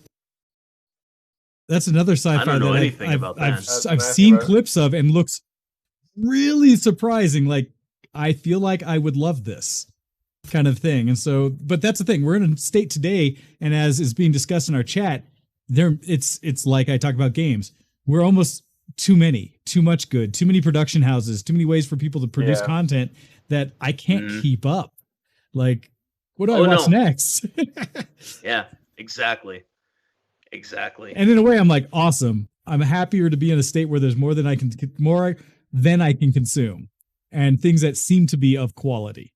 So I will take that all day compared to this is all we have out there. Damn it. I'm going to find a way to love it because there's nothing else to compare to. Yeah. It's nice that there's a bit of competition so that they can actually compete for who's the best, right? Yes. I want to spend the last 30 minutes, I think, deep diving on a couple of things. One, I want to get some scenes from you guys. Okay. They can be from shows, they can be from movies, but specific scenes. 2 of them, I'm gonna start off with 2 of them. One of them's from Babylon 5, where Ivanova takes a detachment of White Stars because they find out that the Earth government has merged shadow technology with their warships. Okay. And so she breaks off a detachment of White Star vessels to go and find and then engage these advanced Earth destroyers.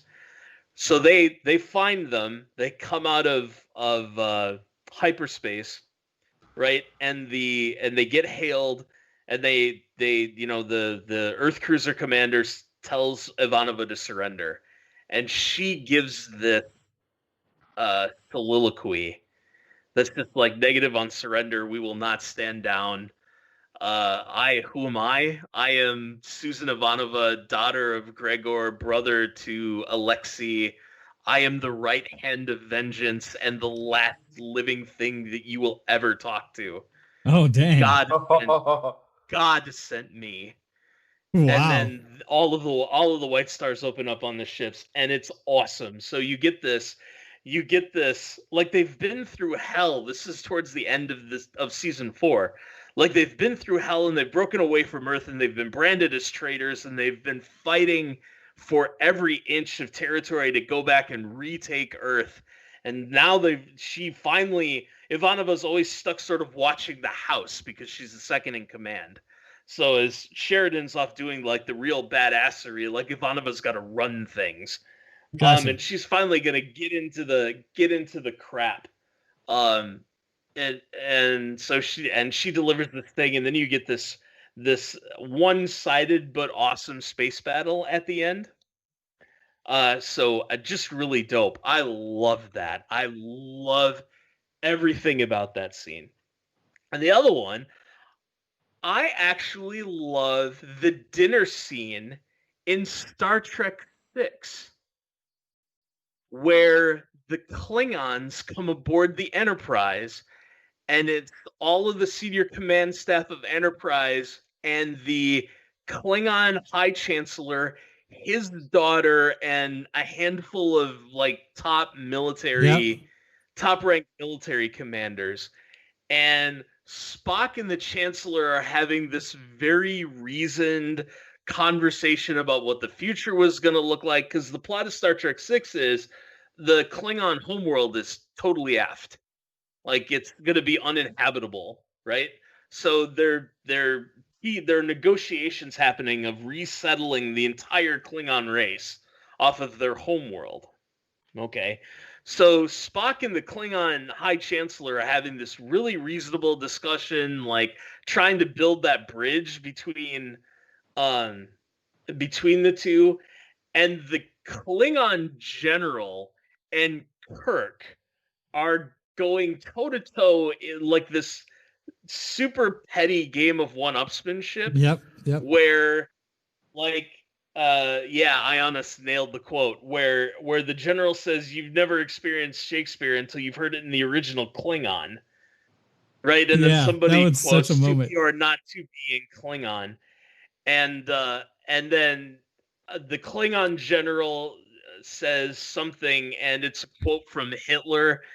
And so Kirk, of course, says, "Oh, Earth, Hitler, 1938," of the quote that the general's making. And like the whole conversation at the table stops dead. And it's perfect. It's such a good scene. Like the total dichotomy between what Spock and the Klingon High Chancellor are trying to do, and what Kirk and this general want to do. You mean the difference between the diplomacy and the egos? And the warriors, yeah, exactly. Oh, I love that. Because I remember, if nothing else, what I remember of that scene initially, like the first thing you started describing it was like, I think it was the Klingons looking at what they were being served, and like, what is this kind of thing? Like this level of like, he looks at the napkin. Like all of the humans pull the napkin off their utensils and drop the napkins in their lap, and the Klingons looking at the like, what the F is this? And like finally like is looking around to see what the humans are doing, and like, oh, that's what I'm supposed to do. Well, and they do it with such like a like they like drop it like that, like that. Yes. Yeah. Is that right? You're right. That's scene funny. Has some great just moments in it, and a build up. Nah, you caught me there. I wasn't expecting that one. Like brought it back. Like, oh yeah, that was a moment. That one's really good. I'm gonna give you 3 since I brought up Star Trek VI. Ricardo Montalban in the middle of Star Trek II. Yes. The what he says to Kirk Oh man. Like, I've done far worse than kill you. I've hurt you. And I wish to go on hurting you. I shall leave you as you left me, as you left her. Well, that's what Buried made alive in the center of a dead planet. Isn't Like, that though like yep. what made that movie so iconic? I mean, more than anything, it was that Ricardo, like, playing Khan was like his portrayal and the words he had to state as Khan gave it, I'd say for me, an early taste of a villain that seems so terribly justified in what he was trying to accomplish. Yes. Like, yes, it was revenge. Yes, it was horrible, but it was like, woo, like you felt his motivation. And to get that, like, I think in anything from a villain makes a villain amazing. Where, I may think what you're doing is horrible, but you got me, right? I got what you're doing. Like, dang. No, it's like there's a world in which I could root for you. Yes. Yeah, totally. And that goes way back, right? Because that's 80s. And you got someone who came from Fantasy Island. And I know that's boxing him way too small as an actor. But where I had seen him prior was Fantasy Island. Yeah, right. So then turning into this role where he was delivering such great lines that make you stop and go, whoa. Let alone the uncomfortable scenes of like the ear. The ear termites or whatever. The little parasites that get in and stuff like that and other things that make, that is why Wrath of Khan is such an iconic of the Star Trek movies, right? It's so many good scenes. Yep. No, that's good. No, we hit the two good movies of the original cast scenes, 2 and 6. Well, for me, everything else is garbage. Everything else.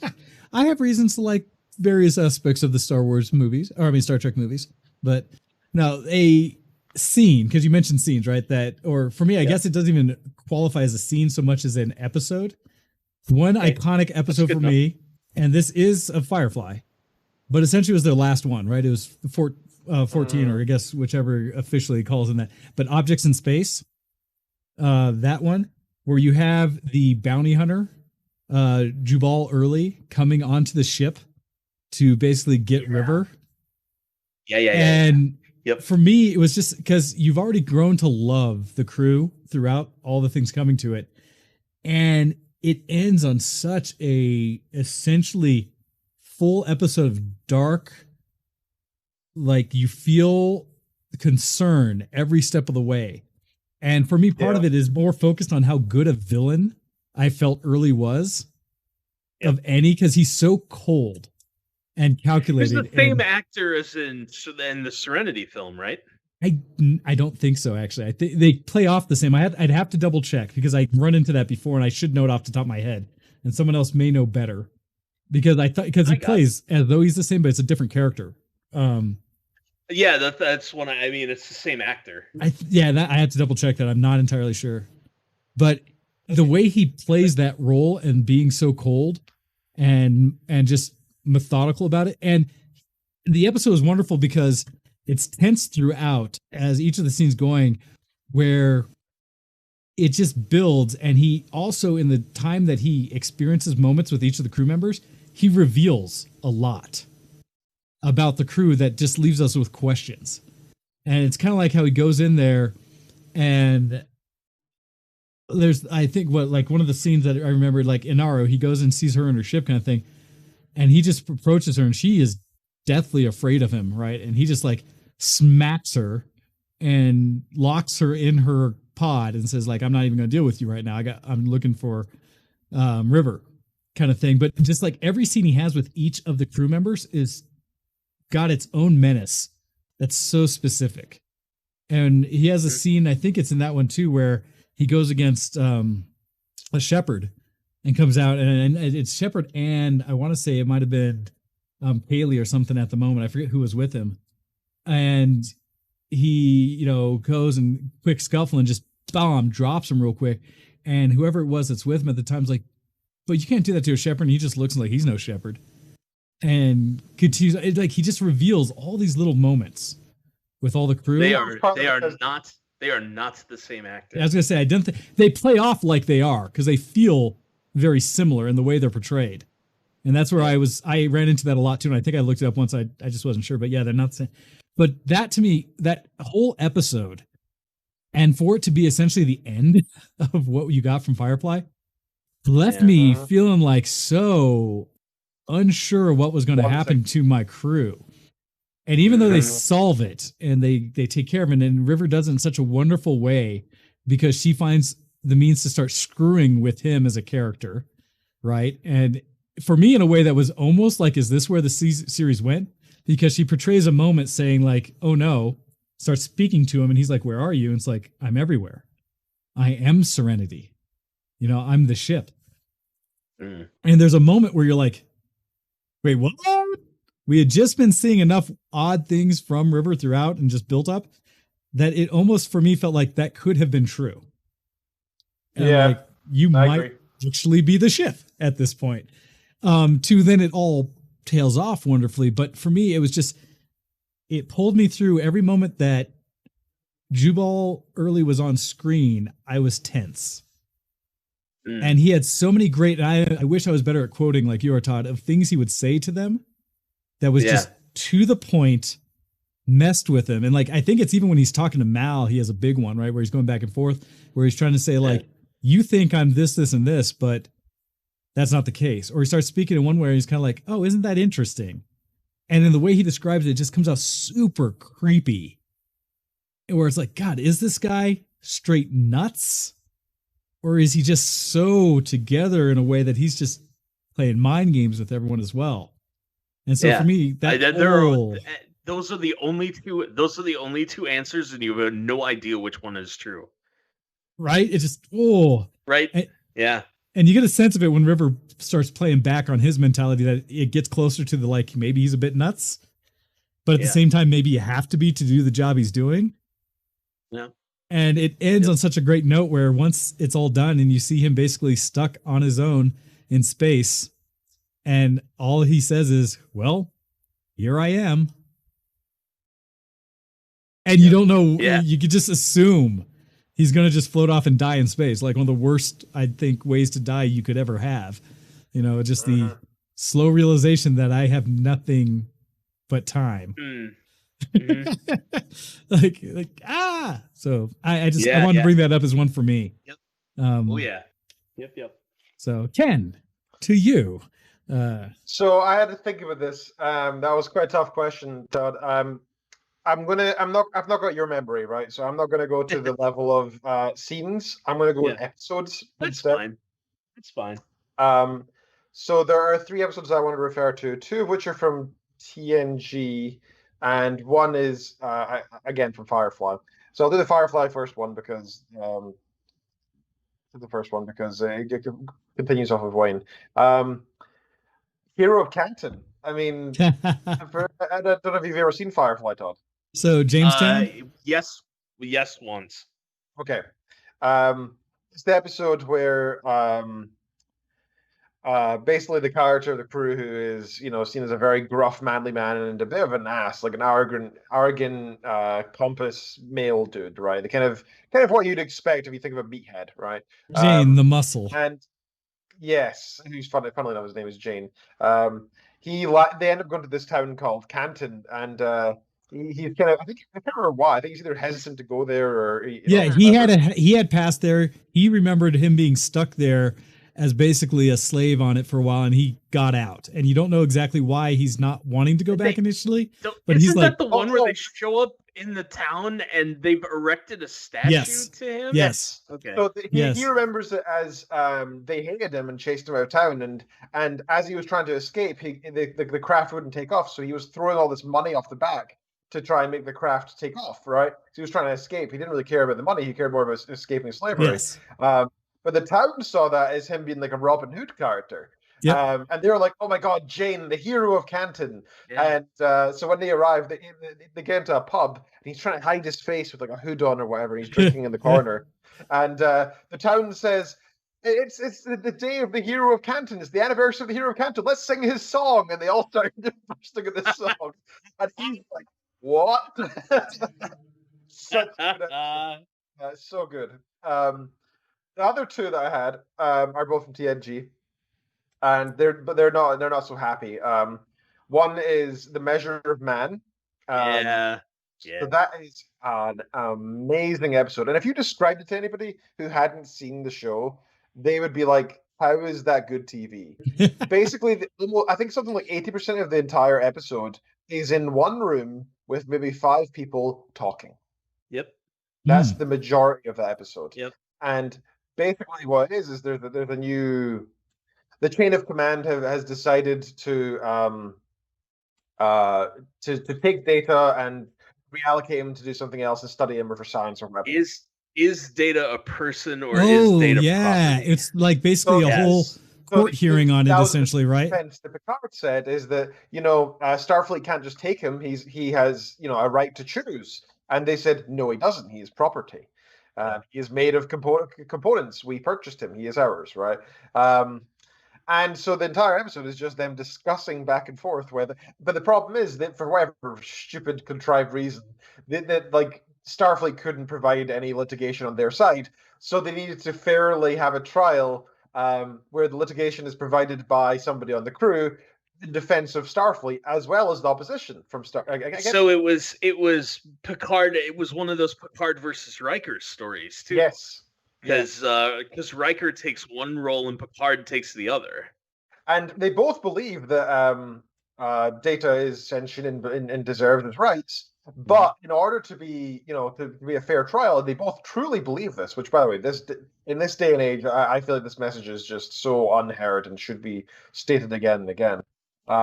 So Riker tries his hardest to prove that Data is not sentient because he wants the trial to be legitimate. Right, that's his goal. He doesn't care about. He doesn't want to win. He wants the trial to be legitimate, so he gives it his all. And I think that says a lot. That's a really important statement. And then Picard, of course, is fighting on behalf of Data and giving him human rights. And so fights on that end. And there's this one specific scene where it's just after they have a break or something. They come back in and Riker says, "Well, if Data was human, I wouldn't be able to do this." And he disconnects his arm. Just takes his arm off. Yep. And Data's just like, this is fine because he's Data. He doesn't care. Yeah. Right? You can doesn't punch him hurt. in the face. Yeah. He has no emotion, right? So he's like, whatever. And everybody's like, you can't just do that. That's horrible. And he says, well, I can also do this. And he turns him off. And Data just collapses on the table. And everybody looks at him. And Picard's sitting there thinking, like, I think he started to realize I might lose. Like, is he sentient? Is he human if he can be turned off and on again, right? Right. He's a computer. Anyway, fantastic episode. Great episode. And what sentience is. And man, I need to rewatch the episode. I'm getting shivers thinking about it. No, so I'm glad you brought that up because my challenge is I kind of contain most of TNG as just this memory in the back. And it's not until you mention of those scenes that I'm like, oh, yeah, that's right. Dude, it is so worth going back and like, because I'm gonna give you an episode from TNG as well. It's the two-parter, and it's where they redo the torture scene from 1984 with Picard. Oh, that's my next episode. Don't steal Hey, that's perfect. Actually, look at it. I'm sorry, Ken. You by all means you describe it because it's one of my favorites too. So. Okay. Let's both explain it. Let's both go through. So you said it was. I didn't realize it was from. It was like a scene, sort of inspired by another show. That's what. Well, so the whole. There are 4 lights. There are 5 lights thing to me is inspired by the 2 + 2 = 4, 2 + 2 = 5 thing. Right, that makes sense. That is the key part of breaking Winston Smith in 1984 after he gets captured by the party and taken to room 101 and essentially tortured until he is incapable of unorthodox thought. Now, in the context of Star Trek: The Next Generation, so the Federation and the Cardassians have this sort of uneasy peace treaty, and the Enterprise is there to ensure that the Cardassians are living up to their end of the peace, but at the same time they get intelligence that says that there's this that there's this black ops weapons development outpost, and Picard and Crusher and Worf have to go sabotage it or blow it up or whatever. Well, it turns out that the intelligence was bad, and the Cardassians had set a trap for them, and Crusher and Worf get away, but Picard is captured, and Picard is taken to the Cardassian commander, who gives him a good old-fashioned, old-school interview / torture, and the whole thing centers on there being an array of lights above his desk, and he turns them on and he says, "How many lights are there?" And every time Picard says 4, he gets zapped. Now, this is not any normal torture, right? This isn't just getting beaten up. There's a diode in his brain, in the pain center. So every time it's turned on, it's not even getting your skin flayed. The worst pain you can possibly imagine. So this directly is not into the something that nerves humans have ever experienced, right? This is a whole new level of pain. And that, I think, that adds a whole dimension to it that we often overlook. Please continue, Todd. Yep. And so they go through the whole thing. Like, they deprive him of food or drink. When they finally give him food, it's designed to make him sick. The Cardassian commander brings his daughter in and explains to the daughter that humans don't have the same values as Cardassians do, and sort of humiliates him in front of this little girl. And it's more of are there 4 lights? Are there 5 lights? Meanwhile, the Enterprise has got a new captain, and the new captain is shaking everything up, and the crew are sort of rankling under this new authoritarian sort of command style. But they finally catch the Cardassians in the act of transporting weapons, and so they're going to release Picard. But it's important to the Cardassian commander that he break Picard, even if he doesn't get any intelligence out of him. So they make one last-ditch effort to get Picard to say there are 5 lights, which will be an indication that they've broken him. And Picard says no one more time, then they can say yes. And so he gets away. Yeah. But it's just it's a good old-fashioned classic interrogation. You forget the very end of the episode when he's talking to. I'm giving it to you. Oh, thank you kindly.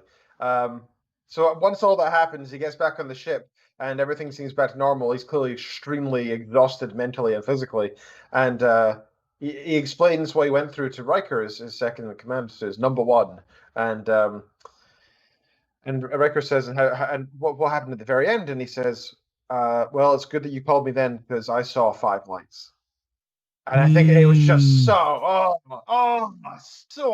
good and so sad that such a powerful man as Picard, who we all see as this leader, this somebody we all look up to, and he fell to this. He almost fell, but it was just time that.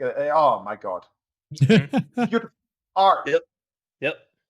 No, and I appreciate you guys bringing that up, right? And just kind of showing, because one of the beautiful things, I think, Ionis, you spoke to this in a lot of ways in your email about the power that sci-fi as a genre and a means to share, creativity in storytelling exists, that hopefully through this show, you've heard some examples of how we've seen things in the medium that have really taken hold, that were examples of great storytelling, that they just happen to use the tools and the environment that sci-fi allows. Because I think no matter what way or what time frame or what kind of tropes we're experiencing our storytelling in, they all have so many real things that kind of carry over. It's all about how the story's told, regardless of where the characters are or what the characters even, what kind of characters they are. It doesn't matter. It's about that good storytelling. And these are just some really neat ways to present those good stories. And I think we've each shown examples that were really just solid stories encased in what also makes them fun for us, and a lot of the kind of, extra joy that we get out of technology and fantasy and all of that kind of blending together that is sci-fi. The sci-fi is such a side thing for me when I watch this stuff. Honestly, I don't care for the idea of sci-fi per se, apart from the culture novels, which are unique. I just watch it for the amazing philosophy. And I do recommend TNG to every other for that very reason. Mm-hmm. Nice. And Hando tells us that in that end of the episode, he was talking to Troy and not Riker. Yes. Yes, I do apologize. To finish it. But since we're on the topic of Star Trek, a special shout out to Gul Dukat from Star Trek DS9. Okay.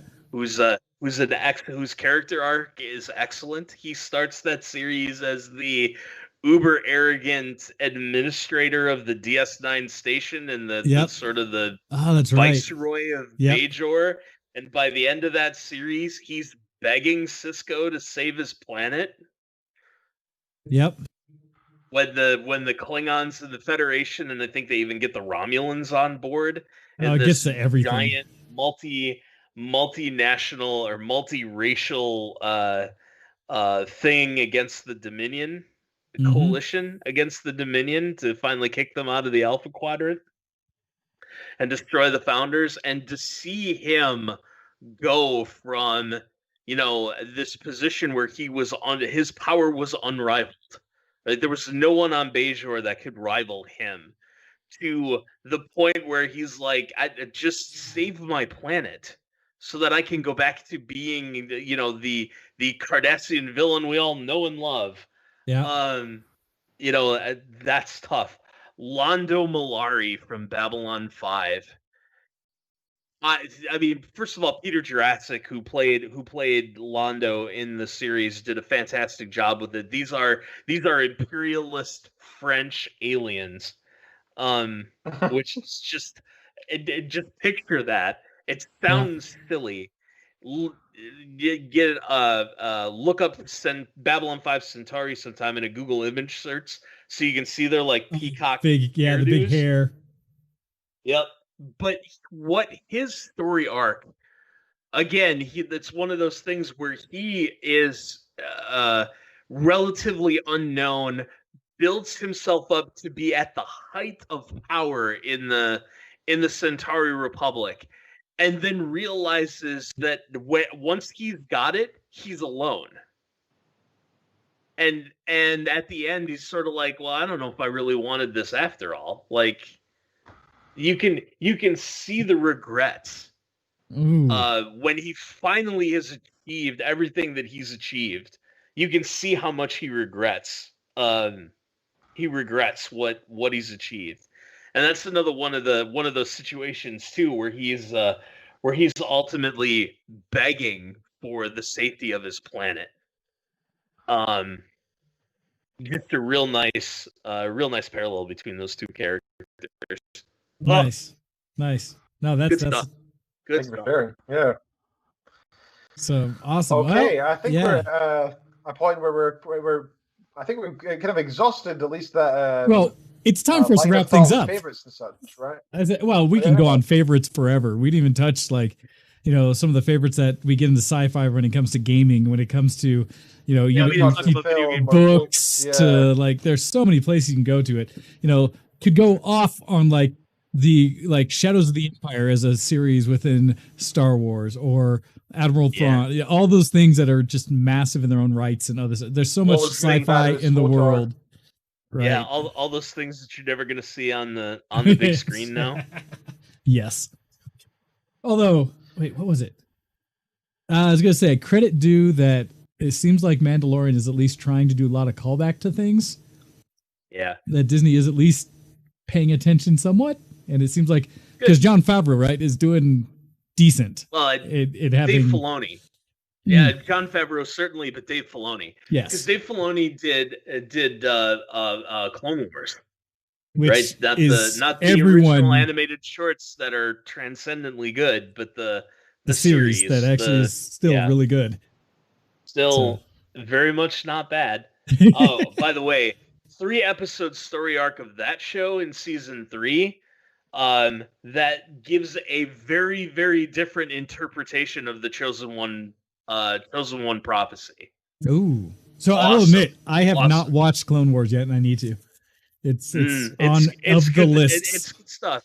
Between Clone Wars and Rebels, those are on the lists and such. Yeah. So, awesome. Yeah, I'm gonna do Clone Wars first, and then I'm gonna do Rebels. Yeah, I need to. Yep. All right. With that, Ken, if you would do us the honor. Sure thing. Be sure to check us out on Wednesday for our other show that we have, which is our show all about books and novels, and we read a new one each week and review it. This week we'll be reviewing Scott Meyer's Off to Be the Wizard. Highly recommend it. I read it for the second time this week just to prepare for the show, but I read it last year as well, and honestly, I could go read it again right now. It is a favorite of mine, and this is my selection of book for this week. So be sure to check that out and join us at 6 p.m. EST, 11 p.m. GMT this coming Wednesday to hear all about it and the fantastic book that is Off to Be the Wizard by Scott Meyer. You can find all the ShowX stuff all over the interwebs. You can find us on twitter.com/ShowX, twitter.com/DocDead, twitter.com/DRKenRead for the show, for Mr. Wayne, and for myself. You can also find us on Facebook, search for Show Space X, and you'll find us in there. Instagram, you can find us as VtWShowX. We do advertise for all shows in all these different social media places, so do check out those for both shows as well. And you keep an eye out because we always let you know before we go live on either show as well. You can also support us by going to patreon.com/ShowX, and you can give a minimum of $1 per month, and that keeps the show afloat. Very much appreciated. You can also send us an emails to VtWShowX@gmail.com, and you can tell us what you've been up to and your ways of geek and such. That we're always interested in hearing what you've been up to. And if you have any thoughts for the show topic, which you'll know a couple days beforehand because we post on our social medias, you can then send an email with your thoughts as well, and that's also appreciated. And I think that's pretty much everything. So thank you for hosting as always, Mr. Wayne. Very much appreciate your efforts in doing so, and nice talking to you as well, Todd. Awesome. Indeed. So with that, everybody, we are out of here. And a happy /salute. Goodbye. See you in the next zombie.